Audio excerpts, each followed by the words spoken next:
Bonjour et bienvenue dans ce nouvel épisode du podcast 3 minutes pour entreprendre. Je suis Émilie Attard, je suis formatrice consultante en création et gestion d'entreprise et j'ai fondé la communauté des entrepreneurs. Aujourd'hui, je réponds à la question « Comment choisit-on sa structure juridique ?»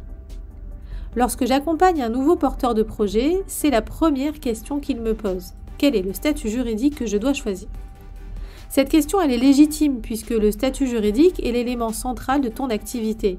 C'est la base de ton entreprise. C'est ce qui va déterminer le fonctionnement et la place que tu auras au sein de ton entreprise.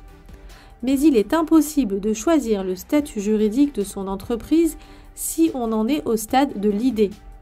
En effet, il y a de nombreux paramètres à prendre en compte et qui vont déterminer plutôt naturellement d'ailleurs le statut juridique de ton entreprise.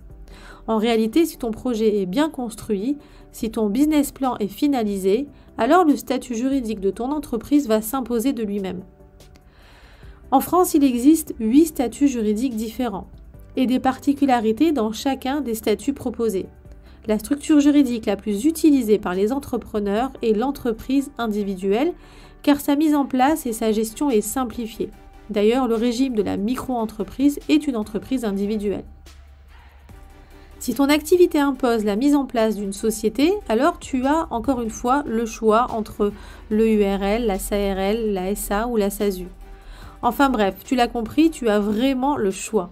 Mais ce choix est déterminé par l'activité de ton entreprise et surtout par son fonctionnement. Si tu entreprends seul ou avec des associés, le statut juridique le plus adapté sera différent. Enfin, au sein même du statut juridique que tu vas choisir, il te faudra déterminer le régime fiscal et le régime social de ton activité. Mais attention, ne va pas trop vite.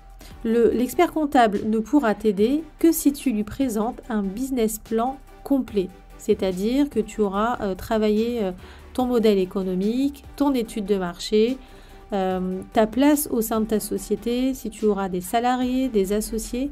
Et ce sont avec tous ces éléments que l'expert comptable va pouvoir te conseiller sur le statut juridique, le régime social et le régime fiscal qui sera le plus adapté et qui te permettra d'optimiser au maximum ton activité.